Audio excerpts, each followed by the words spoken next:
যে আজকে আন্তর্জাতিক মানবাধিকার দিবস। প্রতি বছর আমরা দিবসটা পালন করি, কিন্তু ফ্যাসিস্ট এবং স্যাডিস্ট সমস্ত খুন, গুম, হত্যা, ক্রসফায়ারের মাস্টারমাইন্ড শেখ হাসিনা, তার নির্যাতনের রক্তের যে কালো ছাপ, অশ্রুসিক্ত মায়ের কান্না এখনো শুকায় নাই, অথচ যেখানকার মাল সে সেখানে ফিরে গিয়েছে, সেখান থেকে সন্ত্রাসের নতুন ব্লুপ্রিন্ট সে তৈরি করছে।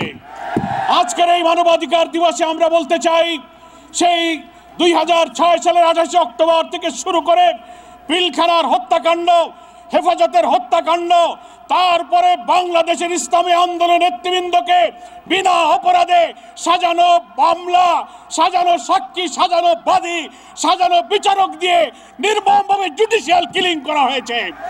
তারপর জুলাই আগস্টের অভ্যুত্থানে 2000 ছাত্র জনতাকে খুন করা হয়েছে, 40,000 ছাত্র জনতা আহত হয়েছে।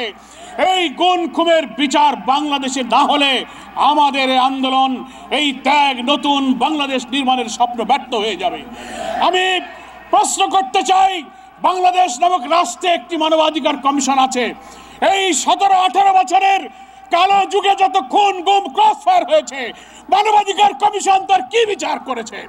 বাংলাদেশের সংবিধানে কমিশনকে এখতিয়ার দেওয়া হয়েছে, তারা সরকারের কাছে, স্বরাষ্ট্র মন্ত্রণালয়ের কাছে অভিযোগ করতে পারে, বিচারের জন্য তারা উদ্যোগ নিতে পারে। তারা করেনি। এই কমিশন ফ্যাসিবাদের দোসর ছিল। আজকে নতুন বাংলাদেশ হতে যাচ্ছে।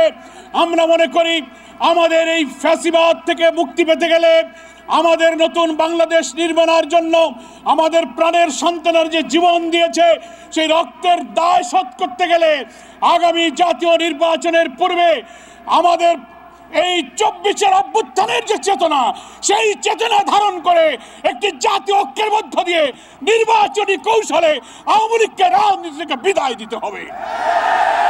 প্রিয় ভাইরা আমার, আজকে বাংলাদেশের মানুষ বর্তমান সরকারের অর্থাৎ অন্তর্বর্তীকালীন সরকারের প্রধান উপদেষ্টা ডক্টর মোহাম্মদ ইউনূসের ডাকে সাড়া দিয়ে গত 4 তারিখে দেশ এবং দুনিয়াকে আমার জাতীয় ঐক্যের প্রমাণ দিয়েছি।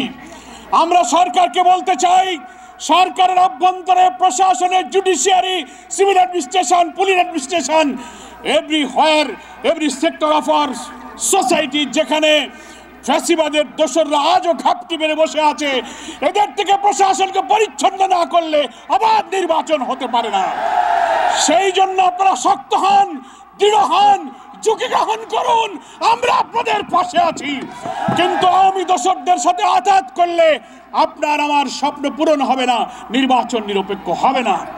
সেই জন্য হাজার শহীদের রক্তের দায় শোধ করার জন্য আসুন, নতুন একটি বাংলাদেশ নির্মাণ করে আমাদের এমন বাংলাদেশ আমরা চাই, যেখানে গণতন্ত্র, ভোটাধিকার, মানবিক মূল্যবোধ, সাম্য, সামাজিক সুবিচার, নিরন্ন মানুষের দুঃখ কষ্ট, অনাহারী বস্ত্রহীনের কান্না থাকবে না, ইনসাফপূর্ণ সমৃদ্ধ বাংলাদেশ হবে।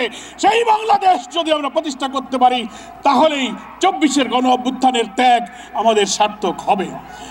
মায়ের ডাক, আজকে বাংলাদেশে যে ডাক দিয়েছেন, আজকে অশ্রুসিক্ত স্ত্রীদের কান্না, পিতাহারা সন্তান, স্বামীহারা বিধবা স্ত্রী, পরিবারের লোকেরা যে ভারাক্রান্ত পরিবেশ তৈরি করেছে চোখের পানি ছেড়ে, আমি মনে করি সরকার, জাতীয় নেতৃবৃন্দ, দেশবাসী আসুন, কোনো অপপ্রচার, কোনো ষড়যন্ত্র, কোনো বিদেশি চক্রান্তের মাথা নত না করে আমরা একটি সাহসী সংগ্রামে জাতীয় ঐক্য গড়ে তুলে জাতীয় নির্বাচনের গণতান্ত্রিক পথে আমরা আওয়ামী লীগকে চিরবিদায় করে দিই।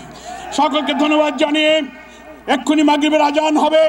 যারা আজকের এই মায়ের ডাকের সাড়া দিয়ে নতুন জাতীয় চেতনার আজকে আরেকটি ঐক্যের নজির স্থাপন করলেন, এই ঐক্যই যেন বাংলাদেশের মানুষের স্বপ্ন পূরণের কারণ হয়, সেই আশাবাদ ব্যক্ত করে সকলকে ধন্যবাদ জানিয়ে বাংলাদেশ জামাত ইসলামীর সম্মানিত আমির, বাংলাদেশের রাজনৈতিক অঙ্গনের আলোচিত নন্দিত মানবিক নেতা ডাক্তার শফিকুর রহমানের পক্ষ থেকে দেশবাসীকে শুভেচ্ছা জানিয়ে, মায়ের ডাককে অভিনন্দন জানিয়ে আমার বক্তব্য শেষ করছি।